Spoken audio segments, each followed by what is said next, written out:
जगात गुन्हेगार आहेत, जगात साधू संत आहेत. साधू संतांच्याकडे पाहताना आपलं मन कसं भक्तिमय होत असतं आणि गुन्हेगाराकडे पाहत असताना आपलं मन कसं तिरस्काराने भरून जात असतं. तसाच हा गुन्हेगार असून देखील प्रत्येक माणसाच्या काळजात देवाचं स्थान मिळवणारा, आया बहिणीच्या इज्जतीचं रक्षण करणारा, ज्याला कोण नाही त्याला आश्रय घेणारा, गोरगरिबांचा दाता, गोरगरिबांचा कैवारी, मेवाड आणि चित्तोडच्या सरहद्दीत ज्याचं वास्तव्य आहे, त्याचं नाव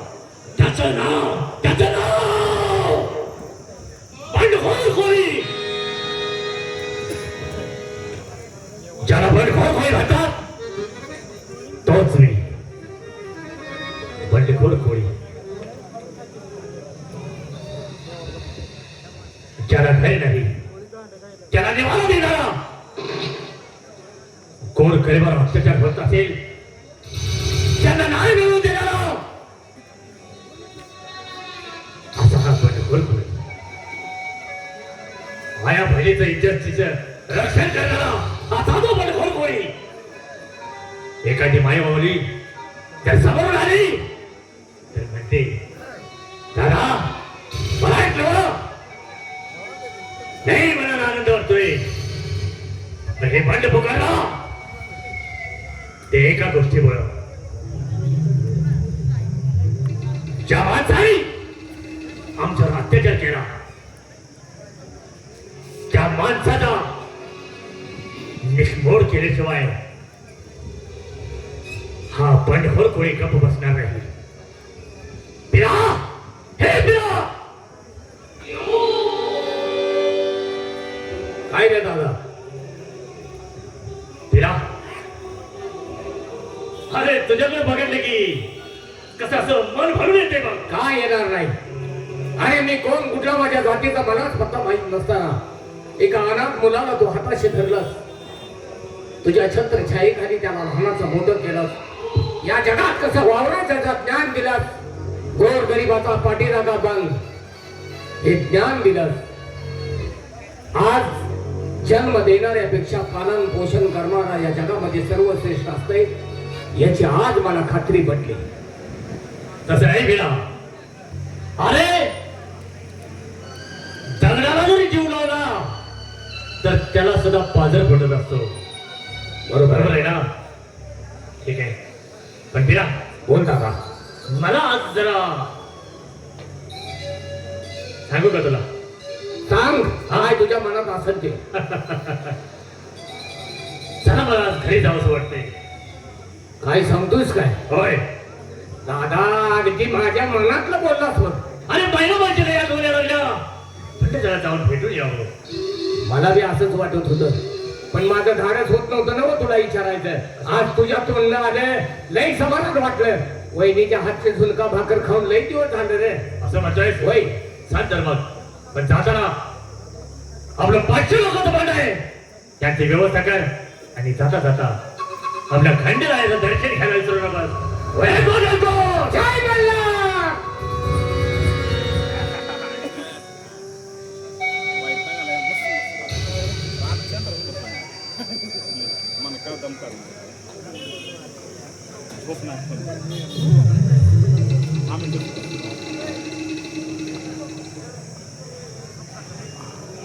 कारण या राशात शत्रूला कमी नाही, तेव्हा आजूबाजूचा कानोसा घेतच आलं पाहिजे.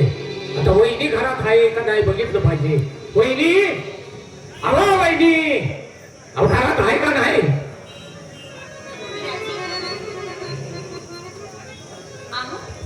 तुम्ही एकटेच आलात आणि तुम्ही कुठे आहात? अहो वहिनी, जरा दम धरा. अहो दादाला घेतल्या बगर मी एकटा येईन का?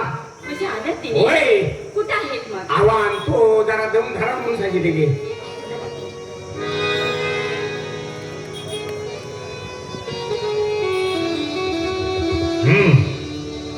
मैना भाई, कसं आहे तर तुम्ही?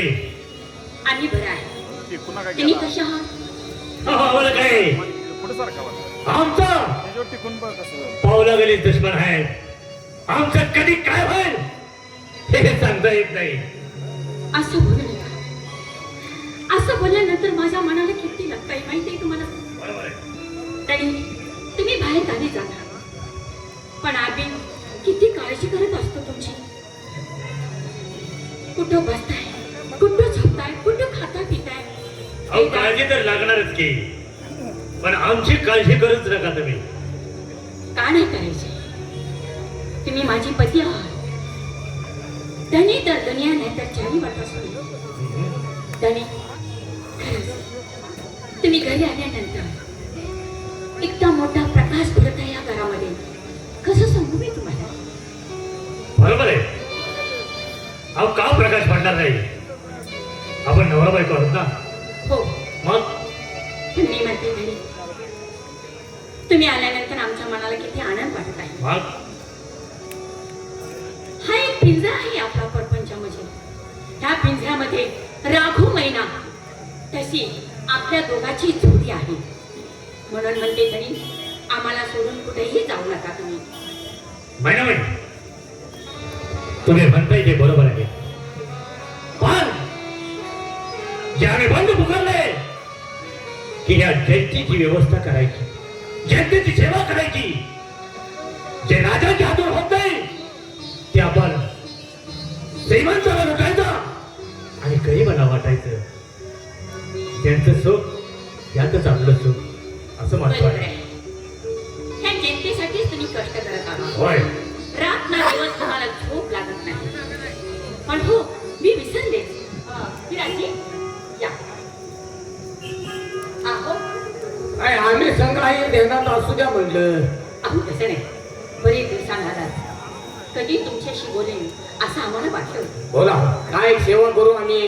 विराजी कासाने द्या बर आणि गोठ्यामध्ये जावा आणि गाईचं दूध घेऊन या. ठीक आहे. तवर तुमच्या दोघांचं राजा राणीचं चालू द्या. आम्ही तवर धार काढून दूध घेऊन येतो. या.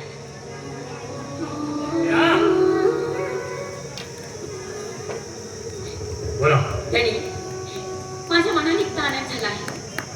असं वाटतं की तुम्ही आम्हाला सोडून कुठेही जाऊ नका. असं आमच्या जीवाला वाटत आहे. हे तुम्हाला वाटतंय हो, पण तसला विचार आमच्या डोक्यात नसतोय. आलंय तुम्हाला काय बोलायचं असेल ते बोला.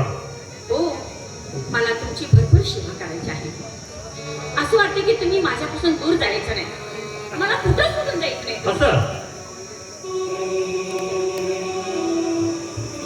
आपल्या दोघांची कशी जोडी दिसतं सांगू तुम्हाला?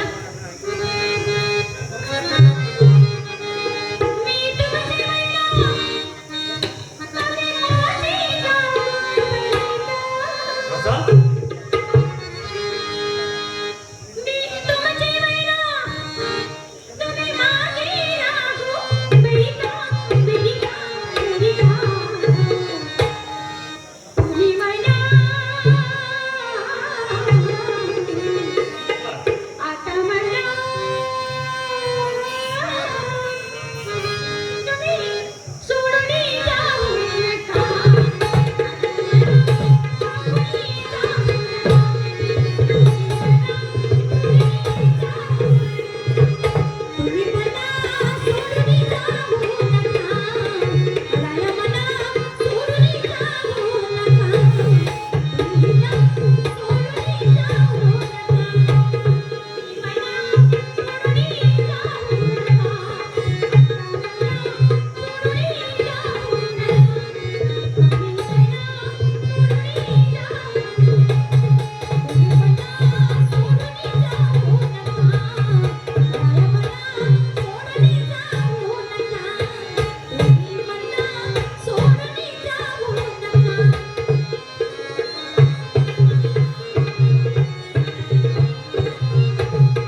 हे तुमचं स्वप्न कधी पूर्ण होईल.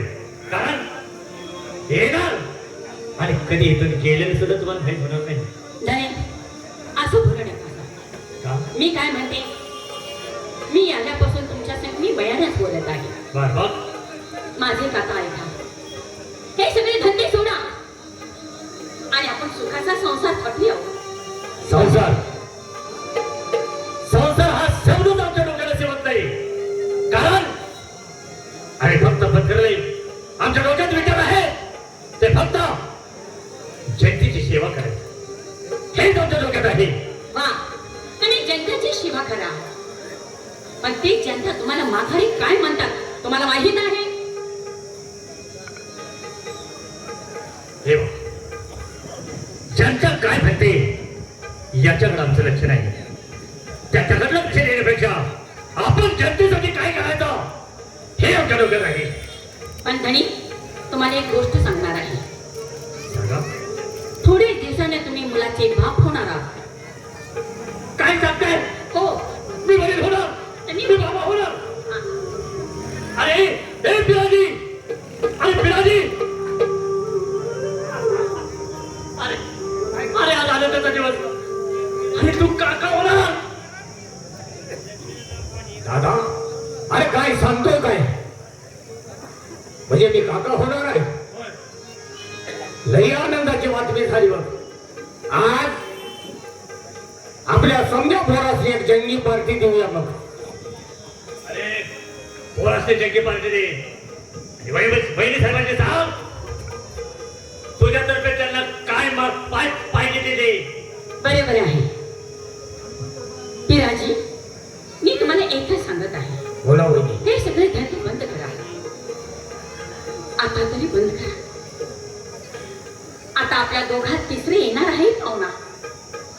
तुम्ही तरी समजून सांगा आणि सगळे बंद करून टाका. वहिनी, हे एक काम सोडून आम्हाला तुमच्यासाठी जीव द्यायला सांगा.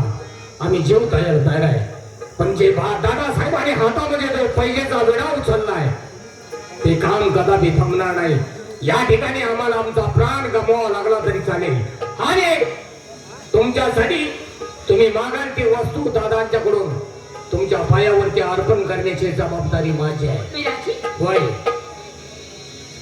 तुम्ही तसंच बोलता.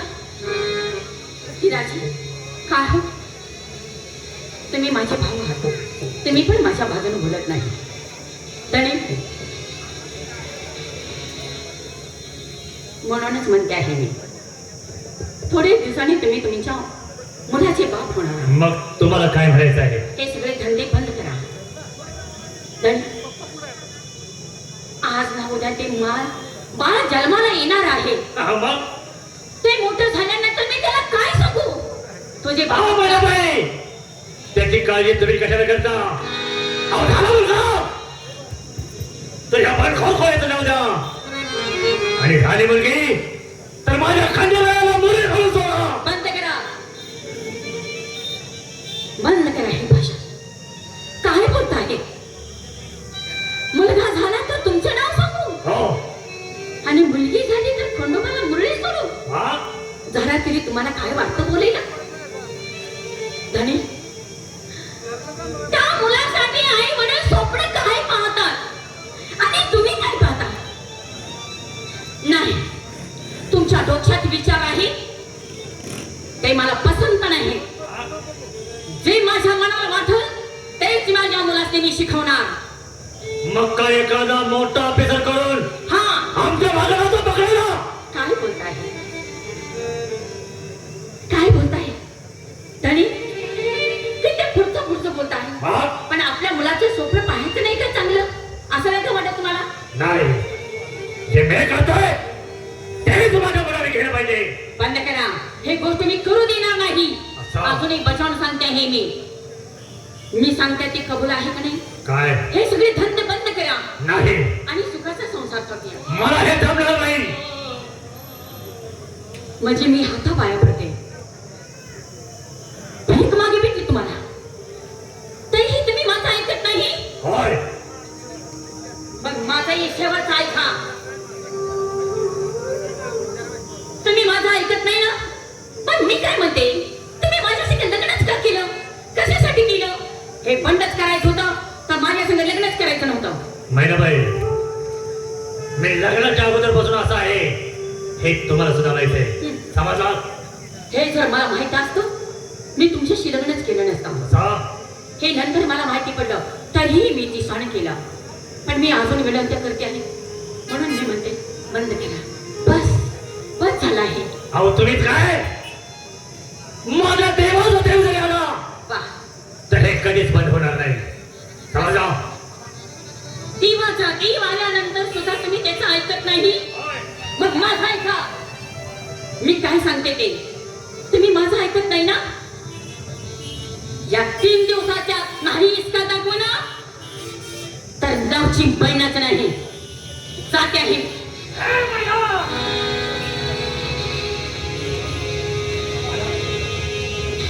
मला समजवती मला या बंडखोर कोणाला? अरे वाघाचा तुकडा फक्त हा बंडखोर कोणी आणि त्याची बायको त्याला ढंग देते. तिला दादा आता तिने खाली नाही दादा, आई बायकाची जात आहे त्यांची अक्कल फक्त चुली पुढत चालते. अरे ती बोलून गेली. बोलणं बायकाचं काम असतं, त्यांच्या हातनं कधी काही घडत नसतं. पण बायको बोलली म्हणून मनाला लावून घेऊ नकोस. आपला पाठीराख आपल्या पाठीशी आहे. त्या घरी जनतेचा आशीर्वाद आपल्या संगती आहे. असं आपण काय द्यायचं त्याचं नाही. जाऊ दे तिला. आणि किती केलं तर आपला अंकुर वाढतोय तिच्या पोटात. तिला तरी काही कमी जास्त झालं तर आपल्याला बरं वाटेल का? अरे दादा तसं काही होणार नाही. चला ठीक आहे, चाल आपल्या गोळीत जाऊ. चला. ही गोड बातमी आपल्या पोरांना सांगू. चालेल. हे गोड